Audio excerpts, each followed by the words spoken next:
In the golden lands of Ketu-Koromi, where rivers flowed like braided hair and baobab trees stood like elders in prayer, lived a man unlike any other. His name, whispered by children and sung by griots, was Ojo the Rainmaker. He was no king, yet kings bowed before him. He held no staff, yet commanded the clouds. When the sky grew stubborn and the rivers threatened to die, it was Ojo who danced, chanted, raised his arms, and the heavens obeyed.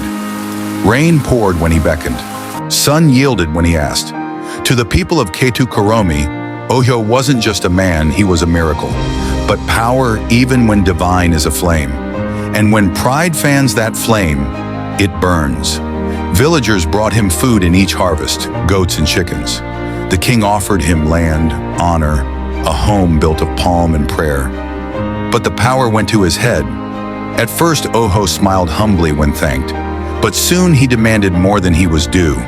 He began to demand gold, favors, and worse, false promises of love. But one girl was different, Ejiro.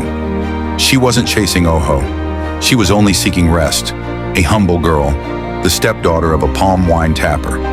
Her mother died when she was only 6 moons old. Her father remarried a harsh woman with 2 daughters, Ronke and Teniola, sharp-tongued and cruel. She was the girl who swept before sunrise and ate last, if at all. She lived quietly and hoped quietly. Yet even Ejiro, pure-hearted and unnoticed, caught the eye of the village's miracle. Ojo saw her. He told her she was beautiful, that the gods had brought her to him, that she was meant to be his wife. She believed him. Why wouldn't she? The Rainmaker had spoken. One night under a silver moon, Ojo took what could never be returned. He broke her innocence and left her with silence. She waited for the visit, for the promise, for the words, "You are mine." Little did she know that. Ojo's gaze had shifted. Now he wanted Princess Moremi, the king's only daughter, not for love, for power. He marched boldly to the palace and demanded the princess's hand. The king was stunned. He refused, because Moremi was already in love with Wol, her childhood friend, the man her soul had known since laughter. But Ojo threatened him. "If you refuse it," he said, "I'll hold back the reins." The king wept silently, and for the sake of the land, he pleaded with his daughter. Moremi cried, but tears don't stop tradition. She agreed. Wole, shattered, begged Ojo to let her go. Ojo only laughed. As wedding preparations began, far away, Ejiro's body began to speak its truth. Missed periods, morning sickness. It was done on her. She's pregnant, she whispered softly. Surely now Ojo will marry me quickly. I can't wait to let him know I'm carrying his seed. But then, the truth fell like thunder.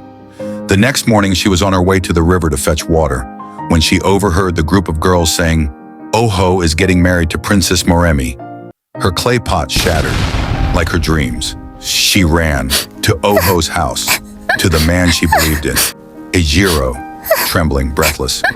"Ojo, tell me it's not true. You said the gods brought me to you. You said I was your wife." But Ojo didn't flinch. Ojo, coldly, You believe that? I am a rainmaker. I marry royalty, not you." Ejiro stood frozen, her soul slapped by wind, her heart in her hands. Ejiro, softly, "I'm carrying your child. You made me a mother with your lies." "Still," he scoffed. "Ojo, find the father of your bastard. You can't blackmail me with your tears." She didn't scream. She didn't cry. She walked away, with betrayal echoing in her womb. She returned home and was beaten for breaking the water pot. When her pregnancy was discovered, her grandmother cast her out. "You shame this house," she spat. And just like that, Ejiro was sat out of the house. That night by the river, she fell to her knees. Ejiro, pleading, "If not for me, then for this child. Let him grow with truth in his bones. Let him never trade his soul for thunder. May he never suffer like I have all my life. Help me, O river goodness." She cried out, and the river listened. She found refuge in an old hut in the village, worked as a farmhand, saved every coin, and prepared for her child.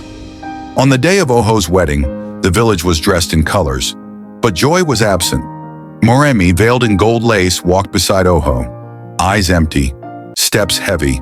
Wool stood at the edge of the crowd, watching, aching, silent. The man she loved watched her given away like a sacrifice. Ojo raised Moremi's hand proudly. Ojo, booming. Let the heavens witness this union. Let the rain fall. Rain came. Real rain. It poured. The people cheered, not for love, for survival. In Ojo's house, Moremi lived like royalty, but felt like a prisoner. She never gave him a child. Each time she conceived, she ended it. She still loved Wool, whom she usually visits every now and then. Months later, Ejiro gave birth to a son, Oseyi, her light, her rain. She raised him quietly, strongly, proudly. As Ojo grew arrogant, loud and hollow, Ejiro's child grew with the sky watching him. Years later, something strange happened.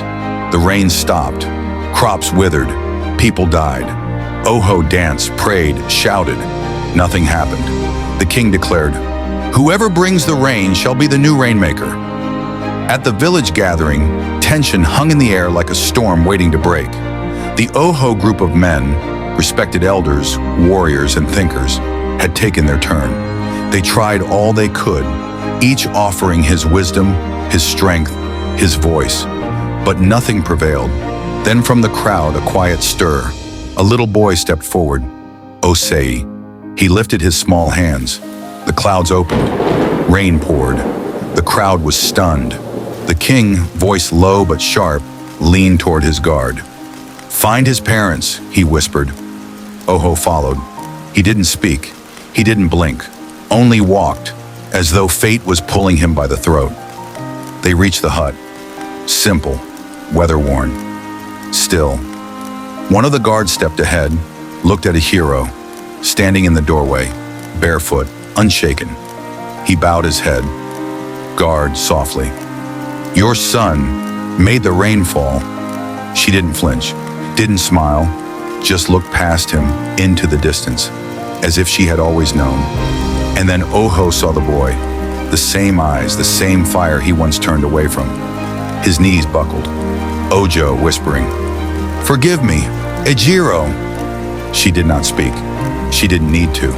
She stood tall, not as the girl he once knew, but as a proud mother now. Ejiro, calm. "You didn't lose everything, Ojo. You gave it away, for pride, for lies. Now even the sky turns its face from you." She held her son close. Ejiro, softly. "This child you denied, he is the rain now." Ojo tried to speak, but the words wouldn't come. His hands trembled. She stepped back. Forgiveness was silence. Later, the king welcomed Ejiro and her son into the palace. He called Oseyi a gift from the gods. Moremi left Ojo's house with her daughter Imade, whom she's very much aware Wole is the father. They officially got married 6 months later. The king blessed their union, but Ojo, foolishly, returned. He stepped into Wole's compound. Ojo, softly, "I've come for my daughter." Moremi stepped forward. Moremi, firmly, "She's not yours." Wole stood beside her. Wole, calm. "She was born of love, not lies." Ojo staggered. Truth had finally come home. He left in silence. The same silence he gave Ejiro. On the anniversary of the rain's return, Ejiro knelt at the river with a calabash of palm wine in her hand. She whispered, Ejiro, smiling, "Thank you, river goddess, for turning my shame into strength." Children laughed nearby. One sang, "Child," chanting, "Rain, rain, go away. Ojo has no say today." Even her stepmother returned, begging forgiveness. So did Ronki and Teniola, still unmarried, humbled by life. Ejiro said nothing harsh. She didn't need to. Standing beside her son, the boy born of pain, now crowned in purpose, she forgave them all, silently, gracefully, as it pleases God, and they lived in peace, in abundance afterwards. The moral of the story: never underestimate the quiet or forgotten. Greatness is often birthed through pain. Deception may win for a time, but truth always rises. Real power lies not in pride, but in love, service, and endurance. And above all, God never sleeps. Because a woman's tears heard by the heavens can shape destiny. This is the story of Ejiro, the mother of rain, the fall of Ojo, and the legacy of Oseyi the Rainmaker. Thank you for watching The Rainmaker's Legacy.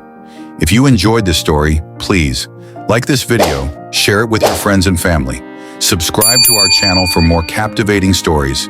Leave a comment below. Who's your favorite character? What did you think of Ojo's journey? Your support means the world to us. Until next time.